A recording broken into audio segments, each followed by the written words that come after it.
안녕하세요, 깍시 인사드립니다. 최근에 제가 구독자 10,000명을 달성했는데 다시 한번 구독자분들께는 진심으로 감사의 말씀 올립니다. 영상에 제 모습이 보이진 않지만 절 한번 하고 시작하도록 할게요.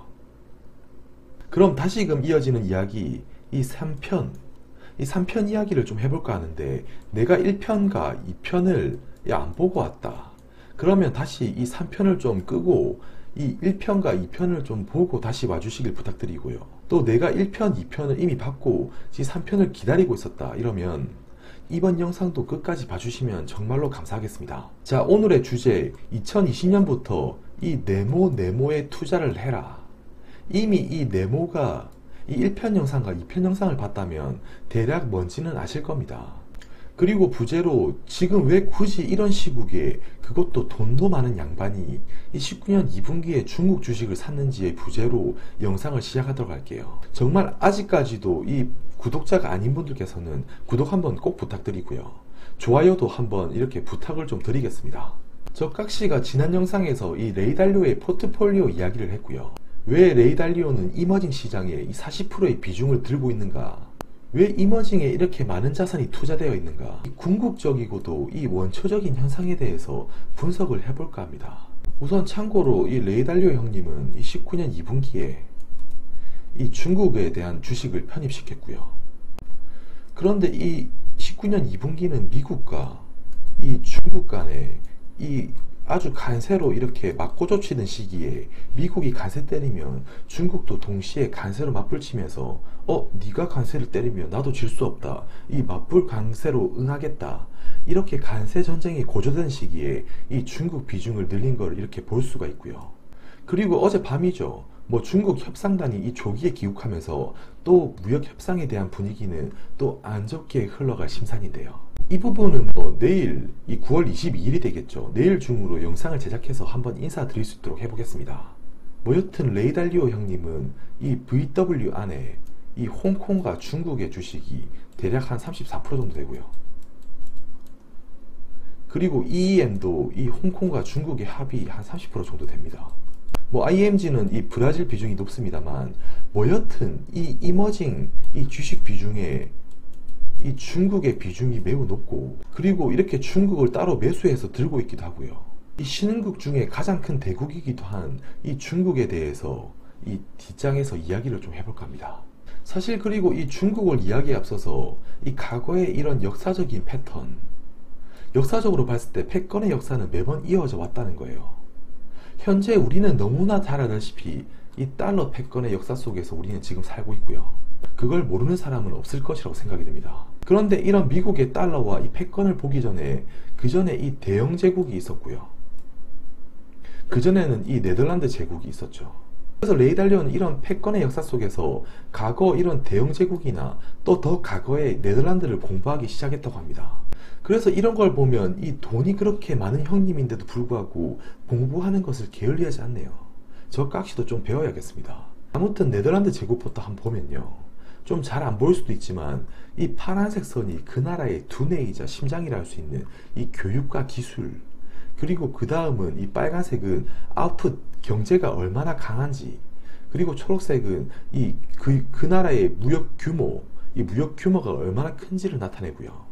네 번째는 이 군사 규모, 머리만 좋아하면 뭐 하겠습니까? 실제로 이 잘 싸울 수 있는 능력도 필요하겠죠. 그리고 다섯 번째는 금융의 힘, 자본력이고요. 대부분의 신흥국이 이 금융에서 솔직히 좀 많이 딸려요. 그리고 이 여섯 번째, 재정 상태를 나타냅니다. 그럼 처음부터 이 네덜란드 제국 시절 이 잘 나가던 시기는 1600년대 초부터 1700년대가 해당이 되고요. 이때 당시에 지금 미국의 뉴욕, 인도네시아, 남아프리카 공화국, 말 그대로 이 힘으로 땅 따먹기 하고 기세를 등등하게 펼치던 시기예요. 이 그래프를 보더라도 이 1600년도와 1700년도 사이에 이 그래프가 고점을 찍고 있는 시기죠. 그런데 이런 네덜란드도 영원할 것 같았지만 이 대영 제국 앞에서는 무릎을 꿇고 마는데요. 어느덧 이 네덜란드에서 영국으로 이 패권의 흐름이 바뀌게 되고, 영국도 영원할 것 같았지만 이런 영국도 대영 제국은 해가 지지 않는다란 말이 있을 정도로 수백 년간 세계를 경영하면서 세계 육지 면적의 이 4분의 1가량을 지배하면서 세계 산업과 이 금융의 명실상부한 중심지 역할을 이 대영 제국이 하게 됩니다. 그러니까 그때 축적된 이 기술력, 그리고 뭐 경험, 그리고 교육, 이런 게 쉽게 무너지지 않을 것이라고 다들 그때 당시에는 생각을 했었다고 합니다. 그런데 이렇게 잘 나갔던 대영 제국이 이 세계 1차, 2차 대전을 겪으면서 국민소득의 이 60%를 다 때려붓고 영국 재무부와 은행은 파산 상태까지 이르게 됩니다. 그런데 이제는 이 전후 반세기도 안 돼서 영국 수상이 이 미국 대통령의 애완견이라는 조롱받기도 일상이고요. 이 영국은 브렉시트를 결정해 놓고는 이러지도 저러지도 못하는 상황에 다다르게 됩니다. 하여튼 세계 1차 대전, 2차 대전을 겪으면서 이 영국이 저물고 이 미국이 다시금 치고 올라가기 시작하고요. 그래프에 보시다시피 이런 식으로 쭉쭉 뻗어가게 됩니다. 그럼 과거와 같이 미국도 저물 것이고 이 중국이 그 바톤을 이어받을까? 뭐 미국과 중국이 과거 패권 싸움처럼 이런 식으로 실제 전쟁으로 이어질 것이라고 생각하진 않지만 미국과 중국의 이런 패권 싸움은 중국이 이런 식으로 성장하는 국면에서 겪을 수밖에 없는 자연스러운 단계다라고 할 수 있는 것이고요. 그래서 여기서 눈여겨볼 만한 점이 미국은 이렇게 저무는 데 반해서 중국은 이렇게 성장하고 있는 면을 볼 수 있고요. 또 이런 이야기를 하면 혹시나 깍시도 중국 옹호론자냐 하실 수 있지만 중국을 싫어하지도 좋아하지도 않습니다. 오로지 이 돈의 관점에서 이 바라보려고 하는 것이니 이해해 주셨으면 하고요. 이어서 역사 이야기 조금만 더 하면요. 이 네덜란드가 번영하던 시기에 네덜란드 선박들은 이 배에 무기를 싣고 이렇게 전 세계를 돌아다녀요.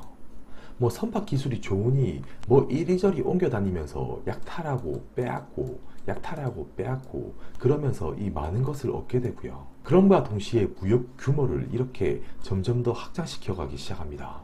이러면서 네덜란드 동인도 회사를 통해서 더 추가적으로 이렇게 무역 루트를 확보하고 또 그러면서 이 군사력도 증강시키고요.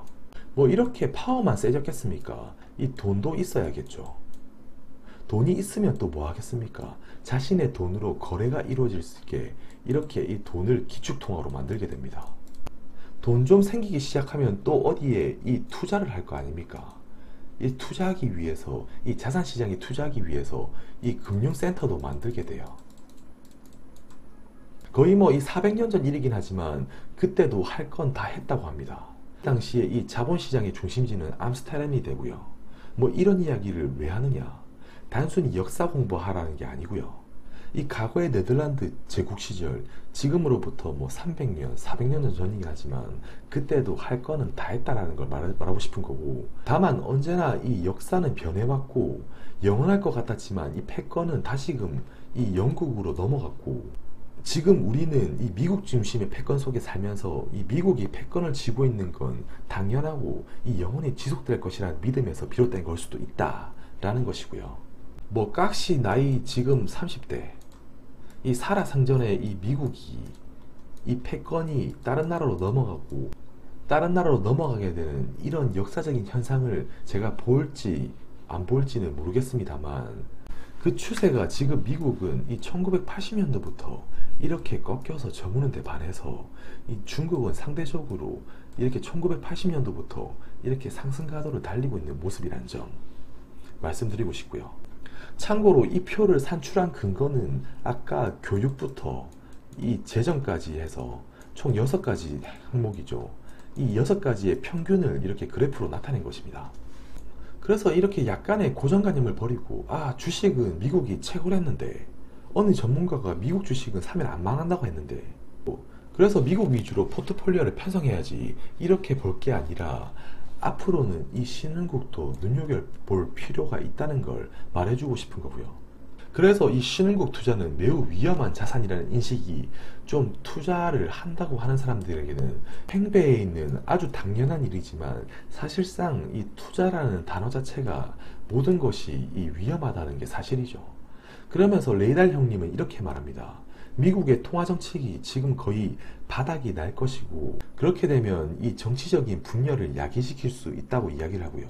그리고 결국에 이 금리는 이미 내려가기 시작하지만 결국 중앙은행은 이 금리를 이렇게 제로 금리로 만들게 될 것이고, 이때 양적 완화를 통한 돈 풀기가 시작될 것이지만 그 효과가 상대적으로 이렇게 미비할 수도 있다, 이렇게 말을 하고요. 오히려 돈을 풀어서 이 경기를 살리기는커녕 이 부채를 증가시키는 꼴이 될 수 있다, 이렇게 말하는 거죠. 그러면서 우리는 지금 대략 과거에 한 이 정도 시기에 지금 살고 있고, 오히려 이 중국에 대해서는 매우 낙관적으로 보고 있다고 말합니다.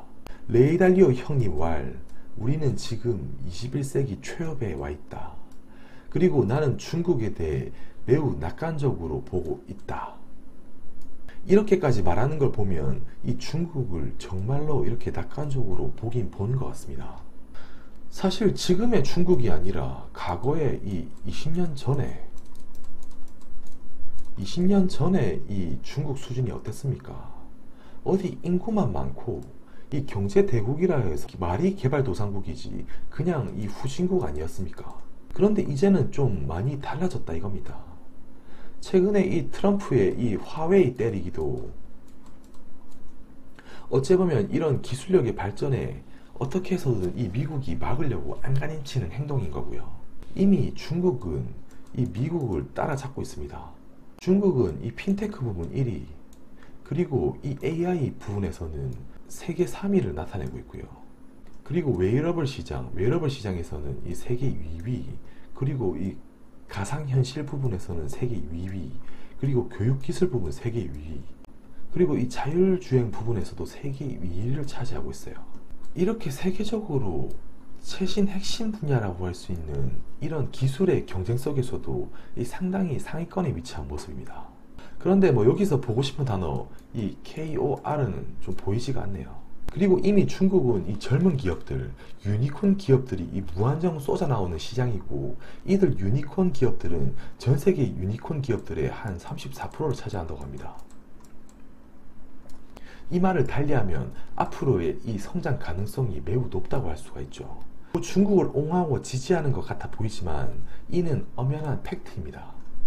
그럼 이 레이 달리오 형님이 보는 향후 이 10년 후는 어떻게 흘러갈까요?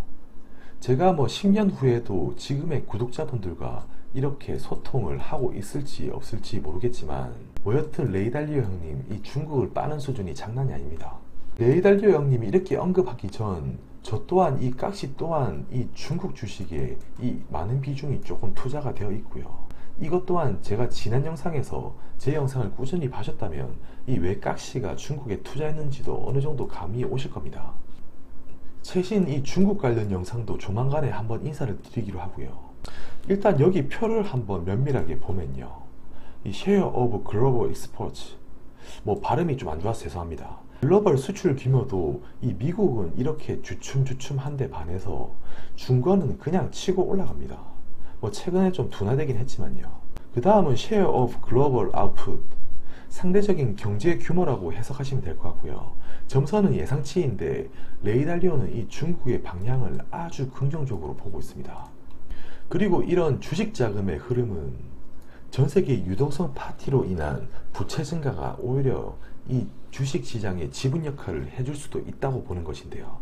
그래서 향후 이 10년간의 이 성장률은 이 시가총액 변동 사이 관계, 그리고 경제 개방을 위해 수반되고 있는 흐름으로 단순히 예상한다고 언급한 게 아니라, 레이 달리오 형님 말 미래는 이런 식으로 쭉쭉쭉 펼쳐질 것이다 이러면서 꽤 정확하게 흘러갈 것이라고 이렇게 표현합니다.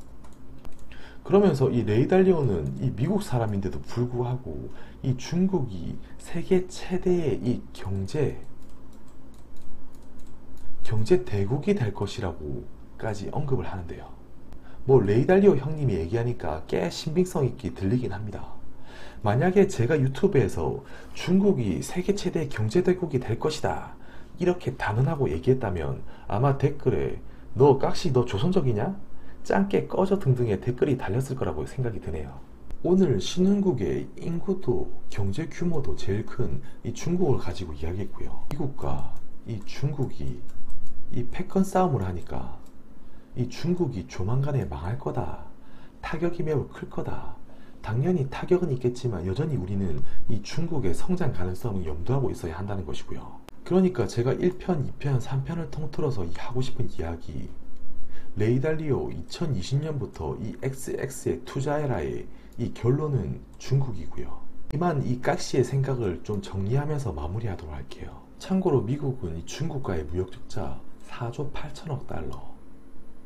이게 중국이 2000년 초반 WTO를 가입하고 난 뒤부터 현재까지 이 미국의 무역 적자인데요. 사실 트럼프는 뻗뜩하면 이 이야기를 들고 나오면서 어쨌든 간에 이 수단 방법 물불 가리지 않고 적자를 이 해소시키기 위해 상당한 노력을 할 것으로 예상이 됩니다. 미국이 무역 적자를 해소시키려고 사실상 뭐 중국보다 뭐 제품을 싸게 만들어서 이렇게 무역 적자를 해소시킬 수 있는 것은 뭐 거의 불가능하죠. 그런데 이 미국이 중국보다 나은 점, 아무래도 이 금융이 해당이 돼요.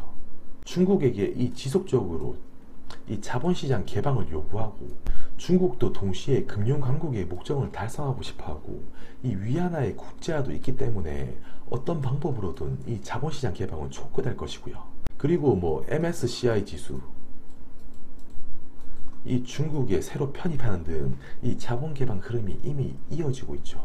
그래서 이런 자본시장이 이 자유화되는 과정에서 당연히 위안화로 환전되면 위안화가 지금은 이 매우 치리안을 돌파하면서 약한 상태이지만 이 자본시장의 개방의 흐름 속에 이 돈이 위안화로 이렇게 쏙쏙들이 이렇게 유입되게 되면 이 환율도 정상화될 수 있다는 것이고요. 이런 식으로 외국 자본이 계속적으로 유입이 된다면 이 장기적으로 위안화는 강해지면서 주가 또한 이렇게 상승 가도를 그릴 수 있다는 것입니다.